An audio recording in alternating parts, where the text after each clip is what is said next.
Nos encontramos hoy ante una figura de estas que exceden toda dimensión de lo esperado normalmente de alguien.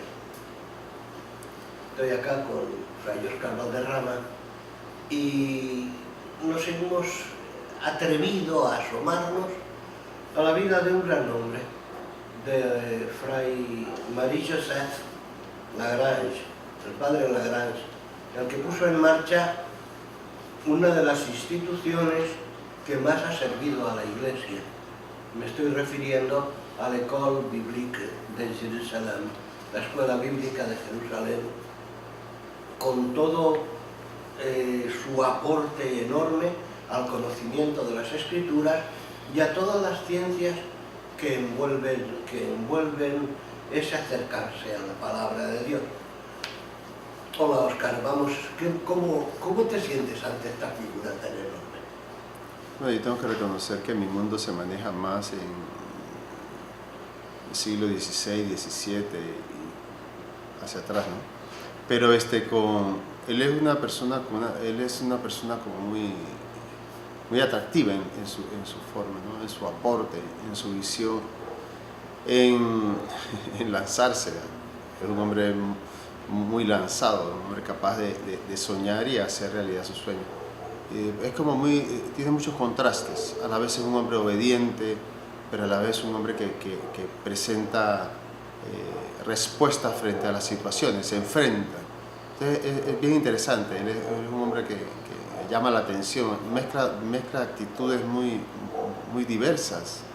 Puede ser muy obediente hasta el punto de salir de la escuela bíblica, como puede también enfrentar la situación y dar respuesta para después volver otra vez a la escuela bíblica. No sé, es un hombre muy especial. Eso también es parte de su formación, ¿no? Él es hijo de un notario y su madre es una artista, es una mujer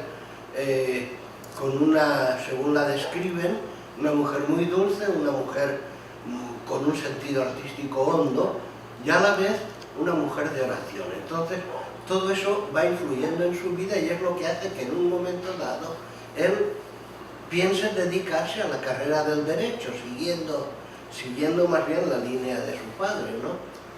Pero se encuentra en un momento en que la Iglesia tiene serios problemas en cuanto al manejo de la palabra de Dios, el manejo de la Biblia.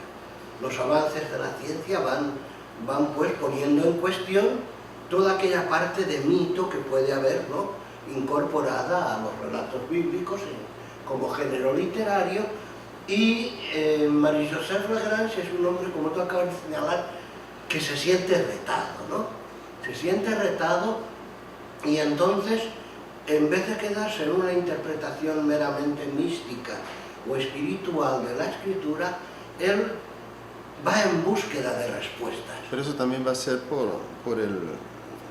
la educación que recibió, todo el tío que lo mete en todo el mundo de la geología y todo lo demás, ¿no? Entonces, de una u otra manera, también por su misma estructura mental, no le permite simplemente aceptar las cosas o dejarlas como está. Yo creo que de salida es un hombre que está muy bien formado, o sea, tiene una formación que le permite ver más allá, porque su mismo planteamiento del análisis histórico crítico y todo lo demás, que no fue tan bien aceptado por algunos, va a generar mucho planteamiento. O sea, ese nuevo análisis va a ser un cambio en la visión y en la manera de interpretar la bíblica. No solo no fue muy aceptado por algunos, sino que sentían como que estaba realmente en oposición al mismo texto bíblico. Fue una lucha fuerte que tuvo. No, tan fuerte como que el Papa Pío X lo mandó a salir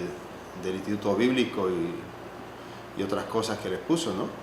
Pero eso dura poco, ¿eh? Dura el tiempo que Pío X estuvo vivo, porque ya con Benedicto XV, ya Benedicto lo vuelve nuevamente, porque vuelve nuevamente al mundo de la Iglesia en relación a su aporte, porque admira su trabajo, ¿no? Entonces Qué interesante es, ¿verdad, Óscar? Sí, haciendo una mirada hacia adelante, ¿no?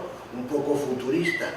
Pero qué interesante que con Marie-Joseph Lagrange pasa algo parecido a lo que años después pasaría con las grandes mentes teológicas dominicanas también.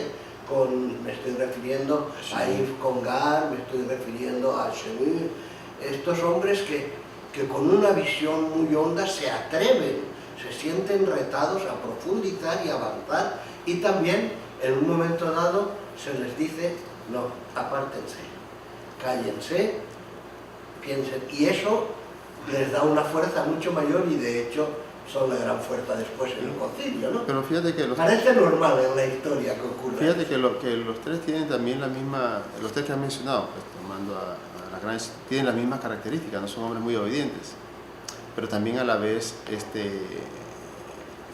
los maestros de la orden van a enfrentar la situación y van a clarificar muchas cosas. Aunque el fraile obedezca, sigue estando en la lucha, en su planteamiento, no claudica su planteamiento, sino que, como bien tú has dicho, le lleva a desarrollar quizás más la idea y le da un posicionamiento dentro del mundo intelectual, ¿no? Pero Lagrange tiene una cosa bien interesante en su método, y es que su método te lleva a entrar, a meterte, a ver la historia, la realidad, el acontecimiento desde la crítica histórica. O sea, no desde el análisis meramente, solamente teológico,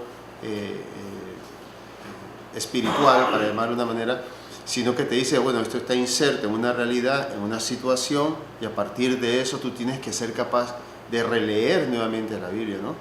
Cosa que anteriormente no era muy tomada en cuenta, y que tiene un carácter muy protestante, ¿no? para muchos, ¿no? De manera que Lagrange va a decir, ven acá, tú no puedes hablar de la Biblia si tú no conoces el contexto, la lengua y todo lo demás que hay alrededor. De hecho tiene una intuición enorme, y comienza a todo el aspecto, porque el instituto o la escuela bíblica de Jerusalén es escuela bíblica y arqueológica.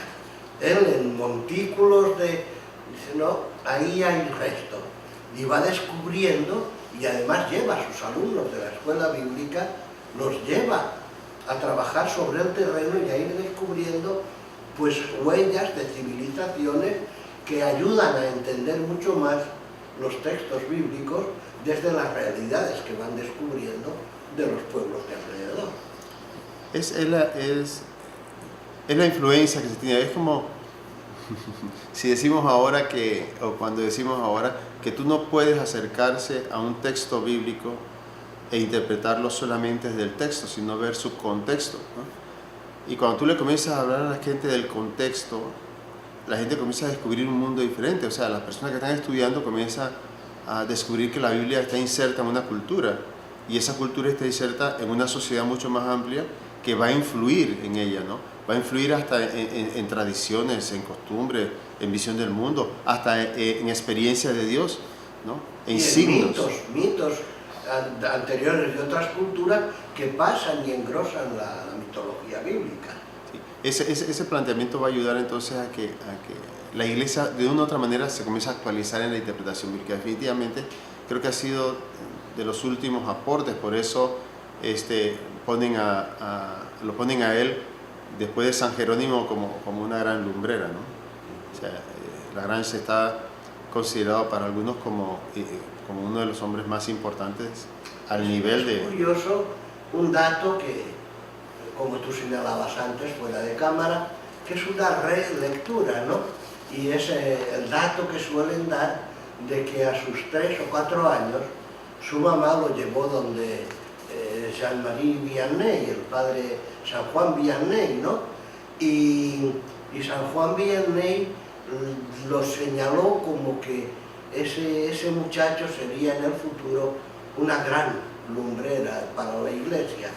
Evidentemente es una lectura después de, pero al mismo tiempo está hablando de un atisbo en él, en su vida, de un ansia, de una búsqueda, de una proyección que después se realizaría.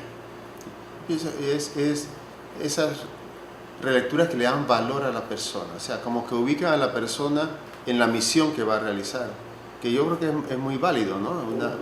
Una lectura muy válida, y va a estar en relación fundamentalmente a la vida, o sea, a las opciones fundamentales. Yo creo que Lagrange tenía muchas posibilidades, era un hombre con una capacidad lo suficiente como para poder incursionar en cualquier área de la ciencia y poder alcanzar el nivel quizá tan alto o más alto de lo que alcanzó en el mundo de la Biblia. Pero el planteamiento que él hace es atrevido. Generar una nueva Biblia con todo lo que había investigado, sacar una Biblia de Jerusalén, o sea, yo creo que es como un reto, ¿no? Pero aún hoy constantemente van incorporándose a la publicación bíblica los nuevos descubrimientos que van haciendo. Y hoy en día todavía la Biblia de Jerusalén, la Biblia de Jerusalén traducida a cantidad enorme de lenguas, sigue siendo un referente, ¿no? Un referente de un estudio crítico de los textos bíblicos. Claro que sí, ¿no? O sea, si quieres estudiar Biblia, tienes que estudiar como la Biblia de Jerusalén. O sea, es de lo mejor que tú puedes encontrar. Es también interesante en él poder descubrir cómo sus escritos van a influir también, ¿no? Sus libros van a tener una influencia, pero aunque él no le da mucho valor, ¿no? Es un hombre que no le daba tampoco mucho valor a sus escritos. Sus escritos todavía tienen un peso muy interesante, muy fuerte dentro del análisis. Él solía decir simplemente que sus escritos reflejan lo que él va buscando y va encontrando. Sin más, no le quería dar mayor relieve. Pero eso expresa a la persona, pero también expresa al hombre seguro de sí. O sea, él era un hombre bien seguro de lo que estaba haciendo. Él estaba muy claro con lo que estaba haciendo. Él no dudaba ni siquiera para poder decir, vale, me quedo tranquilo, o sea, no abro la boca, yo no tengo ningún problema, pero él estaba bien seguro de lo que estaba haciendo, ¿no? Por eso él es el hito en la escuela bíblica, ¿no? Y en realidad es el hito en el estudio de la Biblia del siglo XIX para acá. Él es el hombre. A partir de la escuela bíblica de Jerusalén comenzaron a surgir las otras escuelas bíblicas. Pero no solo para la Iglesia Católica. Los mismos judíos a la figura del padre Lagrange la tienen como una gran figura. Y aún hoy en día, algunos de los grandes maestros de l'École biblique son maestros en la Universidad Hebrea de Jerusalén. Claro. Por todo lo que significa de una profundidad, de un aporte, de un enriquecimiento de la misma historia de Israel. Es que definitivamente en lo que él plantea, en lo que él realiza, él cambia el presente y el futuro de la interpretación bíblica, ya sea en el mundo judío o ya sea en el mundo católico. Además también hay algo muy interesante y es cómo se da un encuentro entre la búsqueda, el estudio de la escritura por parte de algunos protestantes con el estudio de la escritura que lleva adelante l'École biblique de Jerusalén, ¿no? Es interesante que los grandes teólogos bíblicos protestantes van en una consonancia de camino con los grandes estudios de la escuela bíblica. Hay que reconocer y hay que recordar que de una u otra manera los que comenzaron a tener una visión como esa fueron los protestantes. En realidad lo que va a hacer Lagrange es retomarlo porque cree en ello y estructurarlo y darle un sentido todavía mucho más científico, ¿no?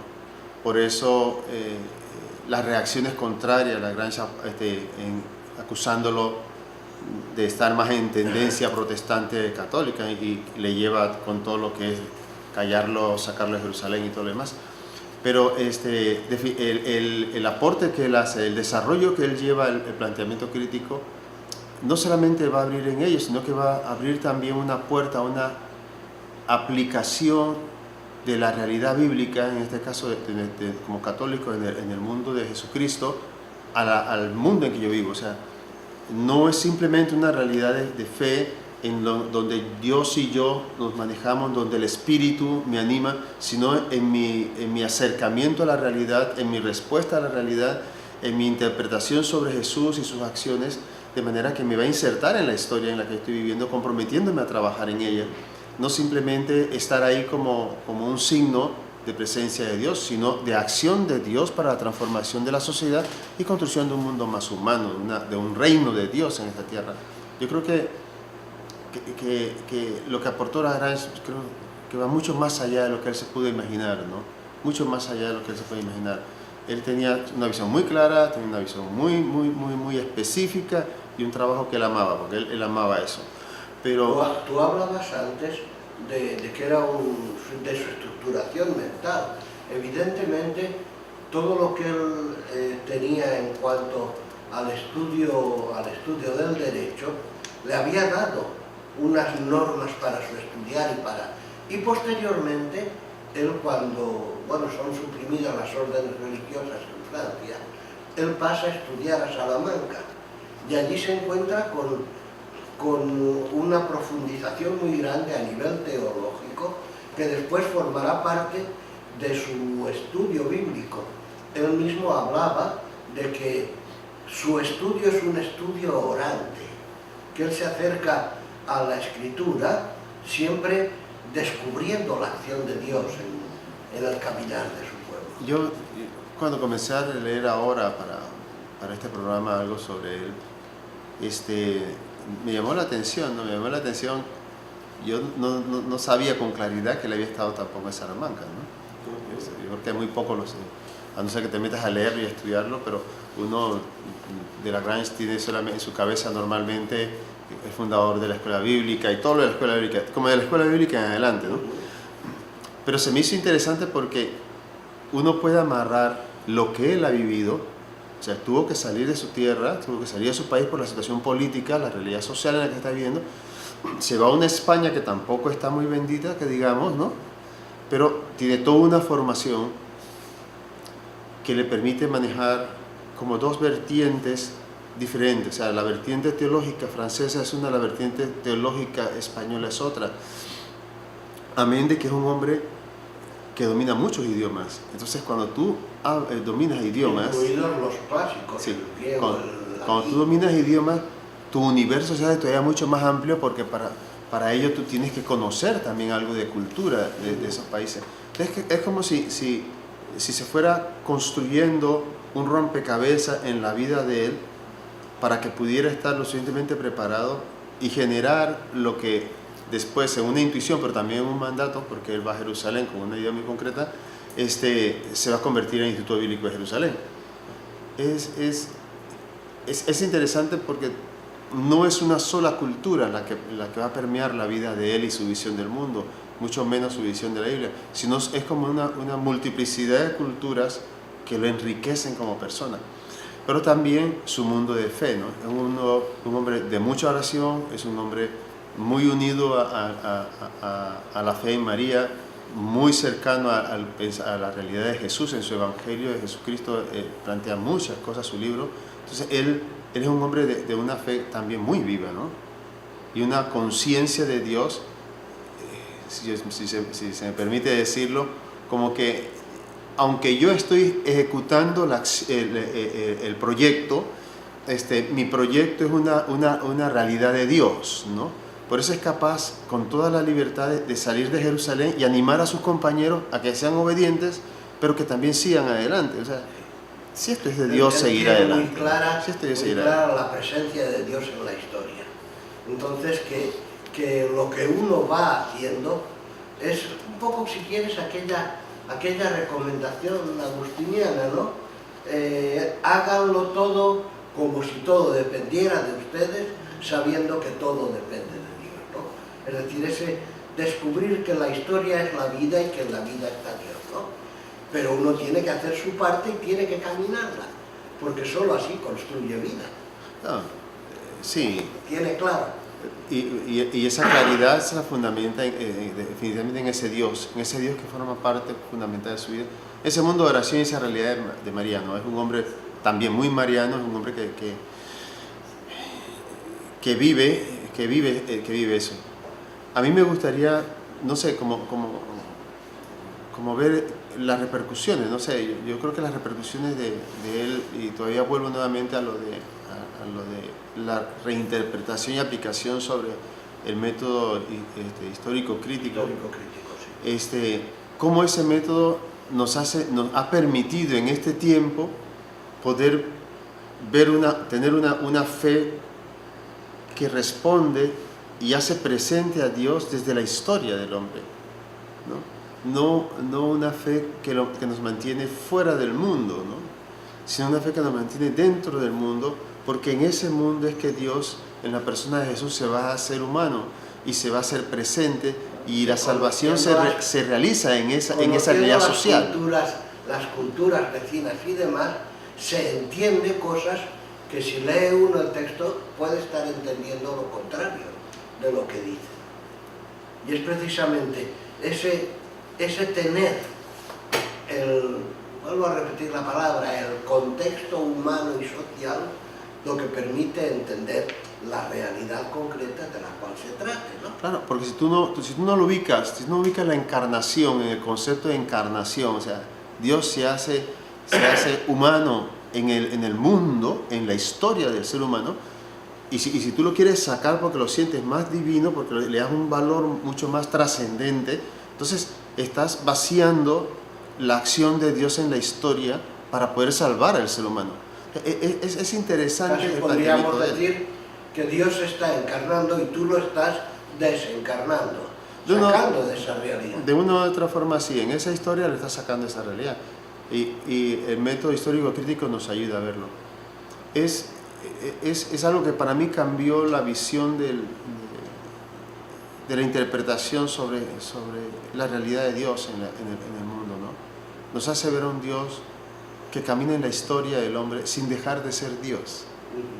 Nos hace ver a un Dios que es capaz de humanizarse y enseñarnos cómo tenemos que caminar para dignificar al hombre que Él creó a su imagen y semejanza, sin dejar de ser origen divino, ¿no? En esa persona de Jesús, ¿no? Es bien interesante cuando tú puedes manejar diferentes realidades en un análisis histórico crítico que te permite decir, oye, vale la pena ser humano, ¿no? Vale la pena optar por ese Dios, ¿no? Lagrange es un hombre que, no sé, definitivamente es de los pocos que hay. Después de su muerte, el hombre va a estar, no sé, yo creo que reubicado, ¿no? Y quizá ahora, después trasladado sus restos a la escuela bíblica donde ha vivido siempre. Es interesante cómo se le hace honor le hace honor en la historia a un hombre que vivió en la historia, para poder ser crítico en esa historia y sacar de la presencia de Dios. Incluso se está buscando que la misma Iglesia reconozca todo su aporte a la fe de la Iglesia y al caminar de la Iglesia, reconociendo pues su valor como, bueno, beatificándolo y considerando que realmente su entrega, su vivencia de la palabra y su empuje, por decirlo así, abrió campos nuevos y iluminó la Iglesia. Sí. Bueno, el tiempo se nos ha ido. Indudablemente es una de estas figuras gigantescas que daría de sí para ir profundizando en los distintos aspectos, porque podríamos también profundizar en su aspecto como maestro, creando discípulos, creando escuela. Podríamos profundizar en su sentido religioso, su sentido coral, su sentido dominicano. Podríamos profundizar en todo lo que fue su aporte y proyección arqueológica. Hay cantidad de aspectos de él que dan de sí para... Pero bueno, nos hemos asomado un poco a ese brocal tan rico de lo que es la vida, y que allí el Marie-Joseph Lagrange pues abre unas perspectivas muy grandes que creo que conforme vamos celebrando el 800 aniversario de la de la fundación de la Orden están diciéndonos un reto, están diciéndonos un estímulo, están diciéndonos una esperanza. Gracias, Óscar. Continuaremos hablando de otras cosas. Gracias a ti.